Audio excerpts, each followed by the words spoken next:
Um tópico aqui dos conhecimentos pedagógicos, você que vai fazer o concurso, você que vai está se preparando para fazer o concurso com foco, com determinação, e nós, na certeza aqui da sua aprovação, sempre acreditamos em você, porque você está no melhor site de aulas online do Brasil, ok? Então aqui, hoje nós vamos falar sobre processo didático-pedagógico de ensinar e aprender. Como são esses processos didáticos que nós temos hoje, contemporaneamente, de ensinar e aprender? Será que são os mesmos de antigamente? Será que o processo didático-pedagógico é o mesmo que acontecia nos tempos anteriores, lá na década de 70 do século passado, na década de 40, na década de 30? Como que eram os processos? Tá? Então nós temos que aqui fazer um breve relato sobre como se deu a história da educação.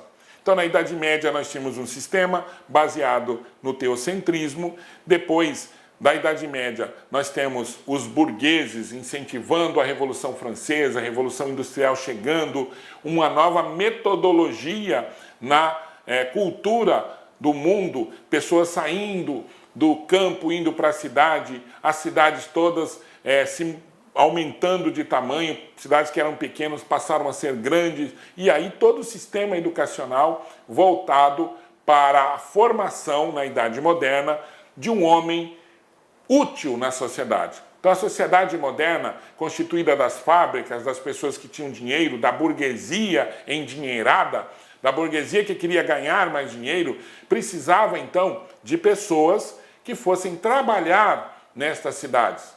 Pessoas que fossem qualificadas para trabalhar, pessoas que tivessem uma índole, uma perspectiva de vida adequada para viver em sociedade.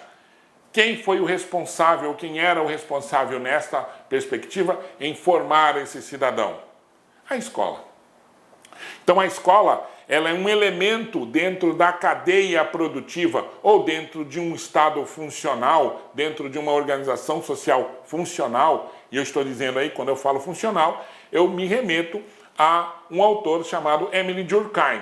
Então o Durkheim, que é um positivista funcionalista, que organizou a sociedade que nós temos hoje, a maioria das sociedades mundiais, do jeito que ela é organizada dessa forma. Então tudo funciona, segundo Durkheim, para que o todo funcione.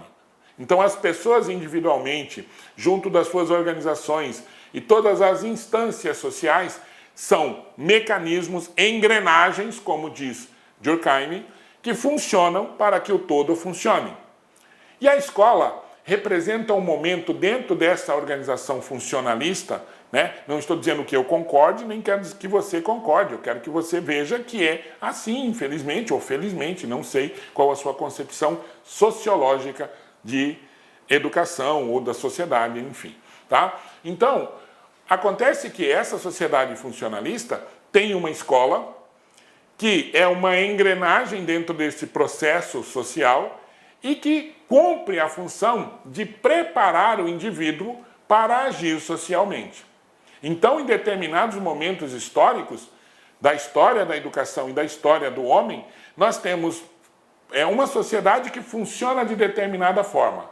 Então ela diz para a escola, escola, eu tenho este modelo social e eu quero este modelo de pessoa, para que ele se encaixe adequadamente nesta sociedade que nós temos, para que ele seja mais uma peça encaixada de forma ideal, para que ele não fique à margem da sociedade, para que ele não seja um marginal.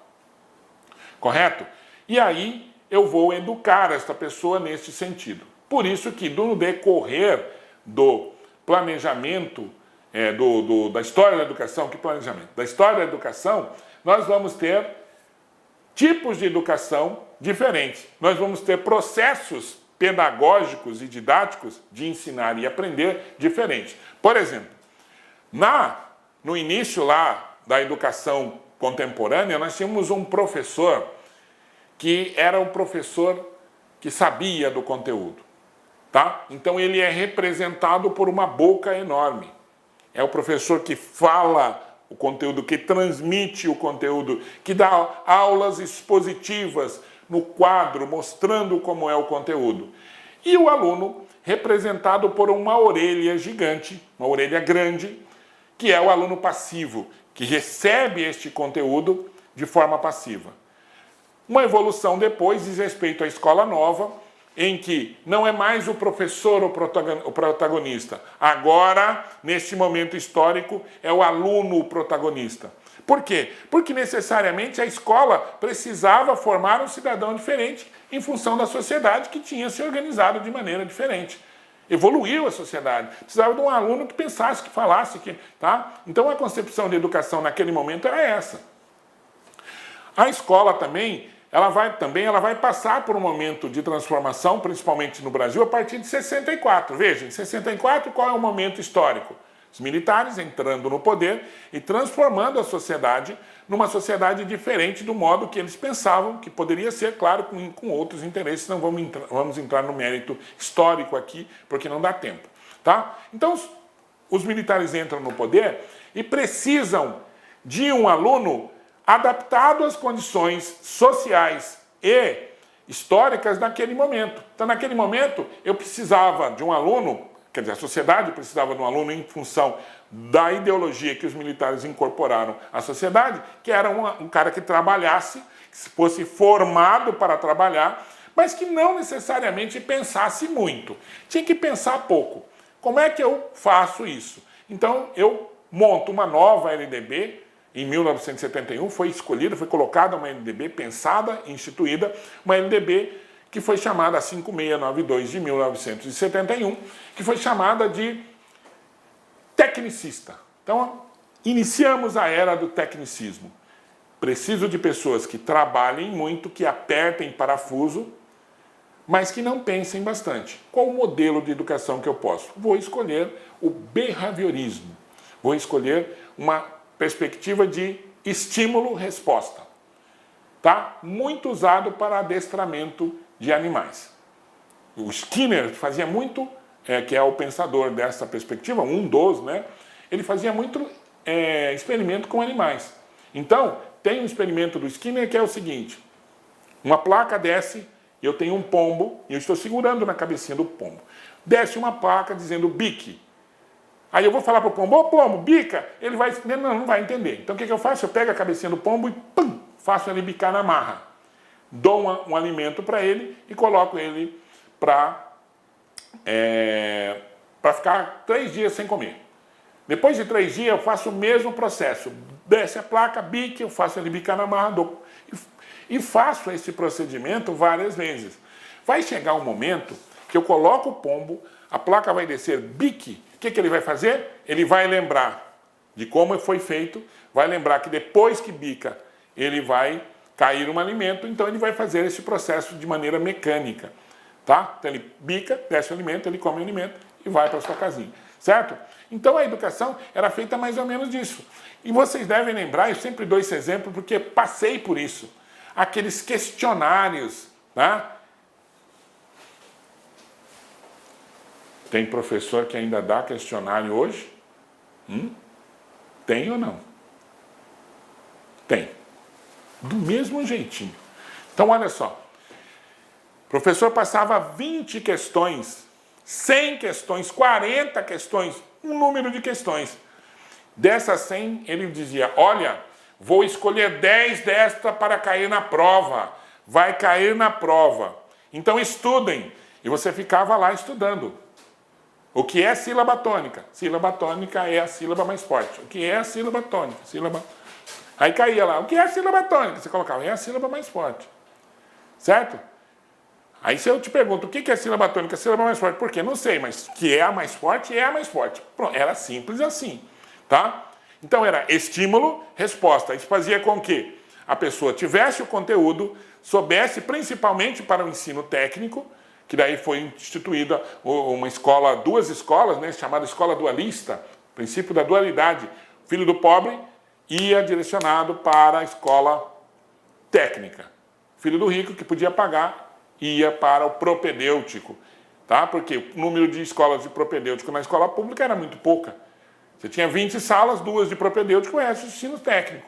Era esse o objetivo. Agora, se ia na escola particular, era tudo propedêutico. O propedêutico ensinava história, geografia e tal. E o ensino técnico não tinha essas matérias, era a parte técnica e acabou. Então, com o objetivo claro de formar o indivíduo para o trabalho e pensar pouco, certo? Agora, por que tudo isso? Isso porque era o objetivo social. A sociedade era organizada dessa forma. E eu tenho que lembrar novamente que nessa perspectiva a escola tem um aluno que é formado para agir socialmente. Tá? O que aconteceu depois? Depois, com a abertura econômica, com a abertura da política, com a volta dos intelectuais, com o fim da ditadura militar, nós temos um outro modelo social que precisa de um outro modelo de escola. E aí nós temos a LDB 9394/96, que tem um outro modelo, nós temos um outro modelo social. Tá? Olá, meus amigos, minhas amigas, quero pedir licença para convidar vocês a fazer o nosso super curso online para a Secretaria de Estado de Educação de Minas Gerais 2018. Nós aqui do Lá Concurso, nós preparamos um super curso para vocês, um curso muito competitivo que eu tenho certeza que você não vai se arrepender. São para 2 cargos, um para o cargo de especialista de educação, educação básica, um curso completo que custa apenas 10 parcelinhas de R$30, e outro curso para professor que atende 100% dos conhecimentos gerais, que são um investimento de 10 parcelas aí de R$25. Bacana? Espero vocês, quero que vocês continuem assistindo essa videoaula lá no nosso site. Ah, detalhe, você quer aí esse material de apoio do professor? Vai aqui embaixo, clique aqui embaixo, que você pode fazer o download gratuitamente. Bacana, meus amigos? Fiquem com Deus, um forte abraço, espero vocês. Fui, tchau. Clique lá.